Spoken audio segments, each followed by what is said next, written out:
Good morning one and all. Welcome to డువాడై channel.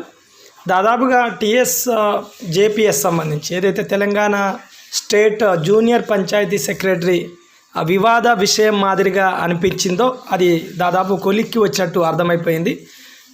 ఏదైతే గత పాత లిస్ట్ ఉందో, పాత మెరిట్ లిస్ట్ ప్రకారమే ఆల్మోస్ట్ ఆల్ అన్ని జిల్లాలలోని అభ్యర్థులకు కాల్స్ వచ్చినట్టు సమాచారం. దాదాపు నల్గొండ జిల్లాలో కూడా నిన్న చాలామంది సెలెక్టెడ్ అభ్యర్థులకి కాల్స్ రావడం జరిగింది. ఇంకా సంగారెడ్డి లాంటి జిల్లాలో అయితే సర్టిఫికేట్ వెరిఫికేషన్ కూడా కంప్లీట్ అయినట్టు అర్థమవుతుంది.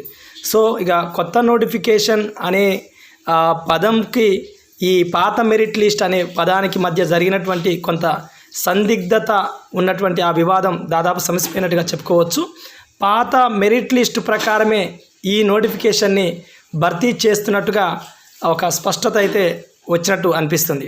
సరే, కొత్త అభ్యర్థులు ఎంతోమంది నిరుద్యోగులు కొత్త నోటిఫికేషన్ల కోసం ఎదురు చూస్తారు కాబట్టి వాళ్ళ ఆశలు కూడా, వాళ్ళ కళ కూడా నిజం కావాలని, భవిష్యత్తులో అత్యంత త్వరలోనే తెలంగాణ ప్రభుత్వం ఉద్యోగాలు ఇవ్వాలని మనస్ఫూర్తిగా కోరుకుంటూ సరైనటువంటి సమాచారం, పూర్తి సమాచారంతో ఈ వీడియోని మీ ముందుకు తీసుకురావడం జరిగింది. చూస్తున్నటువంటి, వింటున్నటువంటి ప్రతి ఒక్క సబ్స్క్రైబర్, వ్యూవర్కి పేరు పేరున కృతజ్ఞతలు. Thank you very much.